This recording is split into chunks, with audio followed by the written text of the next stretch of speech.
صلی اللہ تعالی علیہ وسلم نے ارشاد فرمایا کہ جو میرا امتی روزانہ 50 مرتبہ، کتنی مرتبہ جی؟ 50 مرتبہ، تھوڑا سا اونچی آواز سے بولے. 50 مرتبہ جو میرا امتی روزانہ 50 مرتبہ مجھ پر درود پاک پڑھتا ہے تو کل بروز قیامت میں خود اس کے ساتھ مصافحہ فرماؤں گا.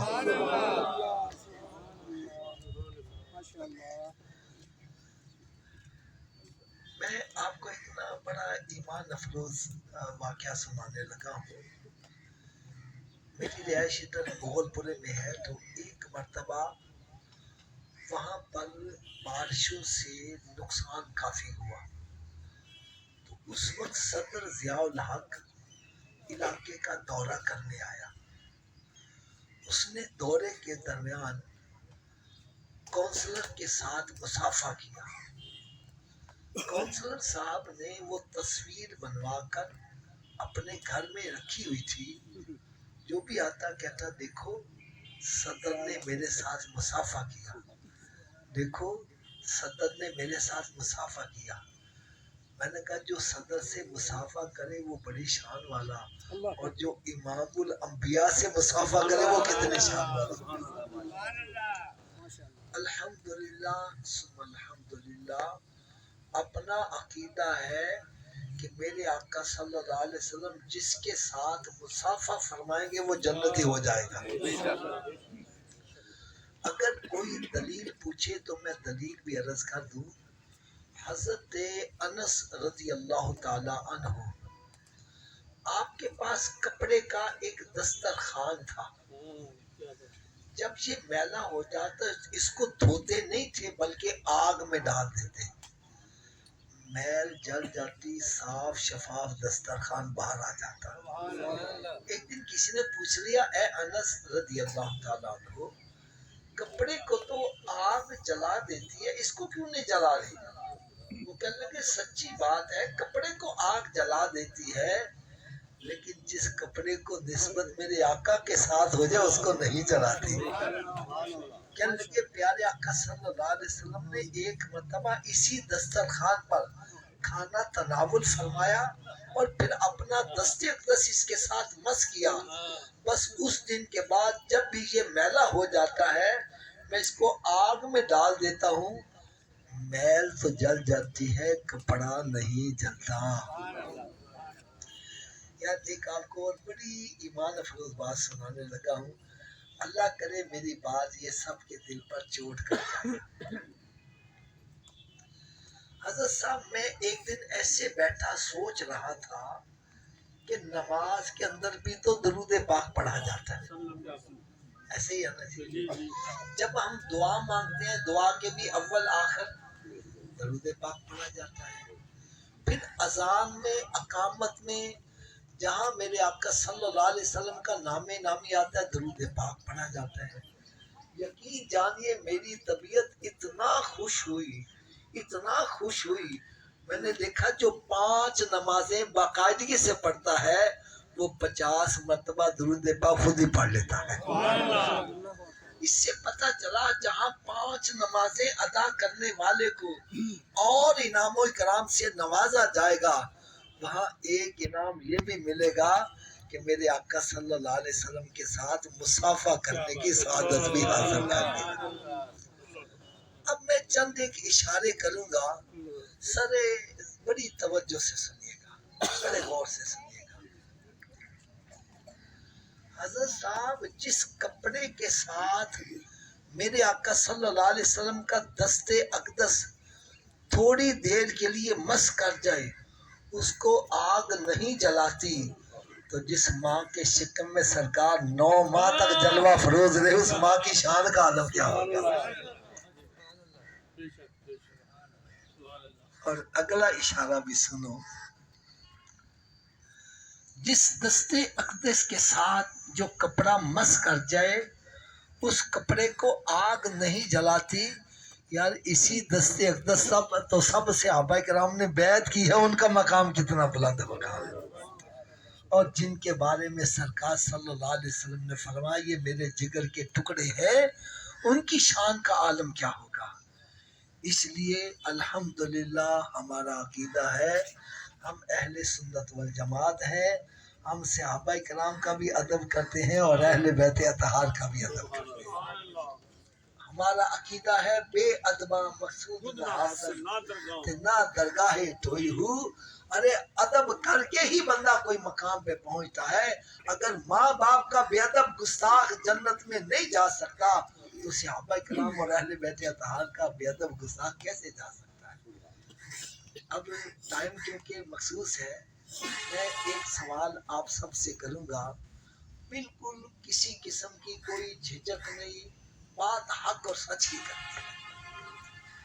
حضرت صاحب آپ کا اپنا گھر ہے، کیا ہے؟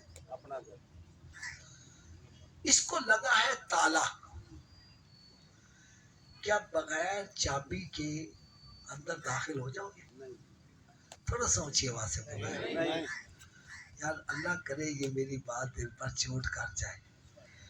گھر آپ کا اپنا ہے، اس کو لگا ہے تالا، بغیر چابی کے آپ اپنے گھر میں داخل نہیں ہو سکتے، بغیر چابی کے جنت میں کیسے چلے جاؤ گے؟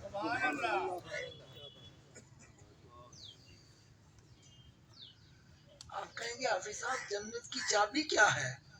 میں کہوں گا بھائی جس نبی کا میلاد مناتے انہی سے پوچھو جنت کی چابی کیا ہے۔ جس نبی کا کلمہ پڑھتے ہو اس نبی سے عرض کرو یا رسول اللہ صلی اللہ علیہ وسلم آپ ہمیں بتلائیں جنت کی چابی کیا ہے۔ تو پیارے آقا صلی اللہ علیہ وسلم نے ارشاد فرمایا الصلاۃ مفتاح الجنہ، نماز جنت کی چابی ہے۔ نماز جنت کی۔ حضرت صاحب آپ بتلائیں بغیر چابی کے جنت کا تالا کھول لیں گے؟ چلیں جی آپ بتلائیں جنت کی چابی کا بندوبست مرنے کے بعد کرنا ہے کہ پہلے کرنا ہے؟ تو پھر کرتے کیوں نہیں ہے؟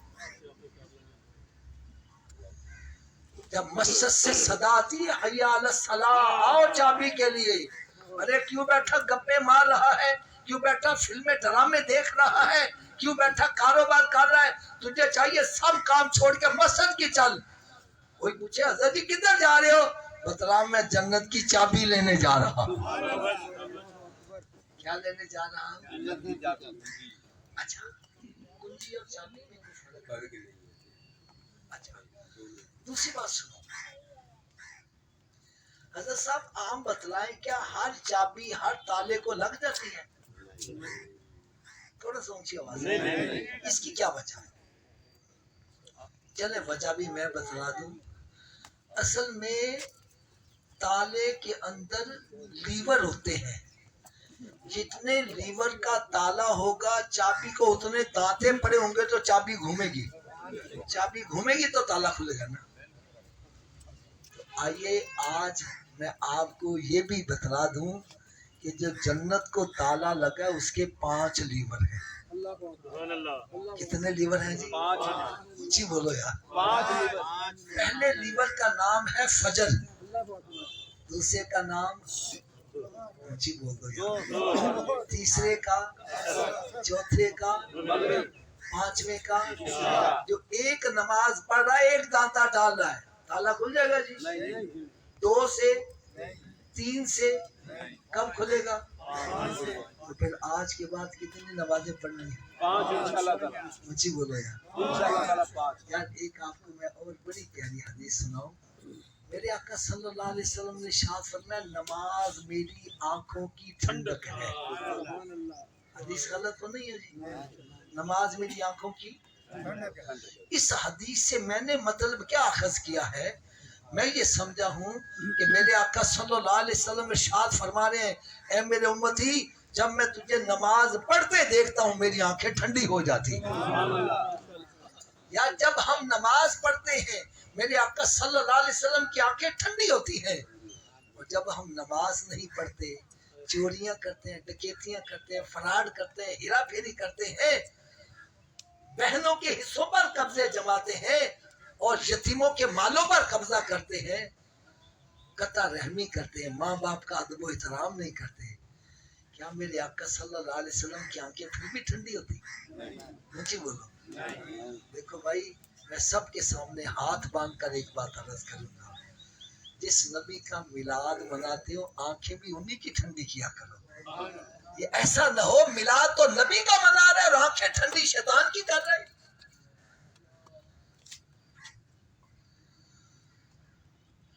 میرے آقا صلی اللہ علیہ وسلم نے ارشاد فرمایا، اے میرے صحابہ، جب جنت کے باغوں میں جایا کرو تو وہاں سے پھل بھی کھایا کرو.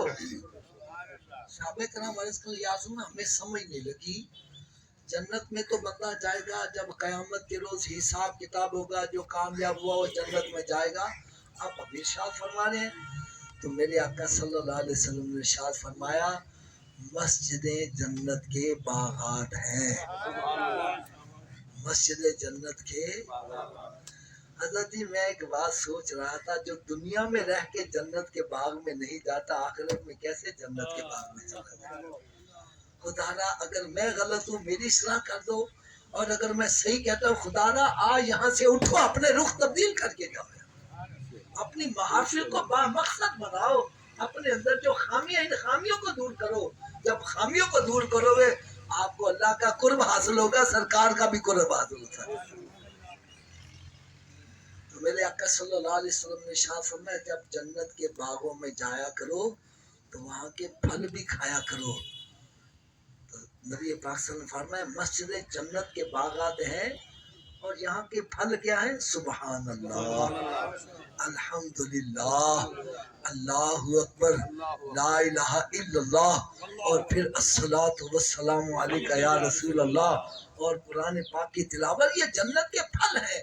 اس کا مطلب ہے مسجد میں جا کر فساد نہ کیا کرو، مسجد میں جا کر اللہ کا ذکر کیا کرو. اس لیے میں آپ سب حضرات کی خدمت میں ادب سے التماس کروں گا، اگر آپ حضرات دل کے اندر خواہش ہے یار ہم پکے نمازی بن جائیں، تو میں اس کے لیے ایک نسخہ بیان کیا کرتا ہوں. اگر آپ کو پسند آئے تو اس نسخے پر عمل کر لینا.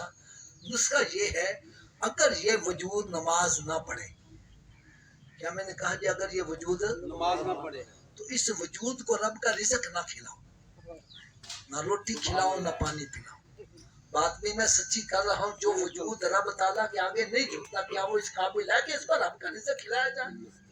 اور روٹی سامنے رکھی اپنا منہ میں نہیں جاتی، پکڑ کے لے جاؤ گے مت لے جاؤ. یہ روٹی مانگے بولو نہیں، پہلے نماز پھر بعد میں روٹی. تو کیا خیال ہے نمازی بن جائے گا کہ نہیں بنے گا؟ تو اس نسخے پر عمل کون کون کرے گا؟ سبھی ہاتھ اونچا کھڑا کر کے بلند آواز سے انشاءاللہ کا نعرہ لگا. یار ایمانداری سے بتلاؤ، ہم سارے نمازی بن جائیں، میرے آقا کتنا خوش ہو جائے. یہ ہے میرے آقا کا ملا.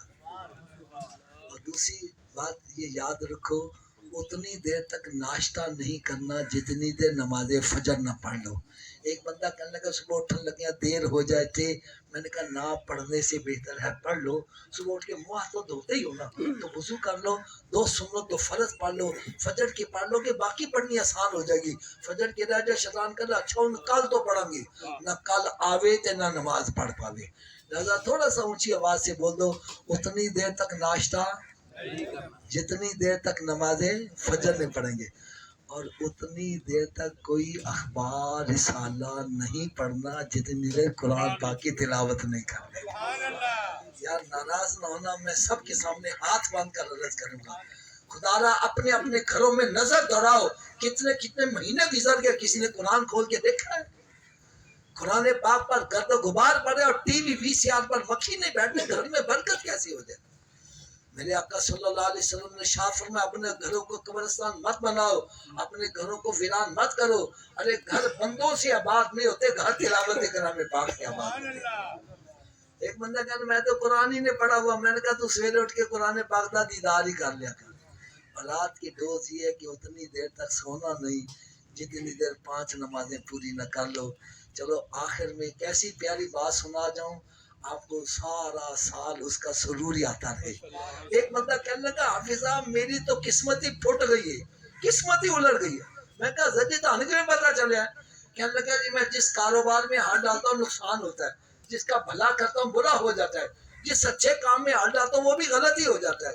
میری تو قسمت ہی الٹ گئی ہے. میں نے کہا بھائی الٹی قسمت کو سیدھا کرنے کا نسخہ بھی یاد کر لو.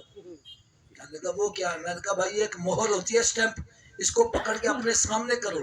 اس مہر پر الفاظ الٹے لکھے ہوتے ہیں، لیکن جب یہی مہر ایسے جھک جاتی ہے تو الفاظ. میں نے کہا تیری قسمت الٹ گئی ہے، اپنی پیشانی رب کی بارگاہ میں جھکا دے، تیری الٹی قسمت سیدھی ہو جائے گی. یہ ایک سجدہ جسے تو گرا سمجھتا ہے، ہزار سجدوں سے دیتا ہے آدمی کو نجات. وما علیہ الا البلاغ.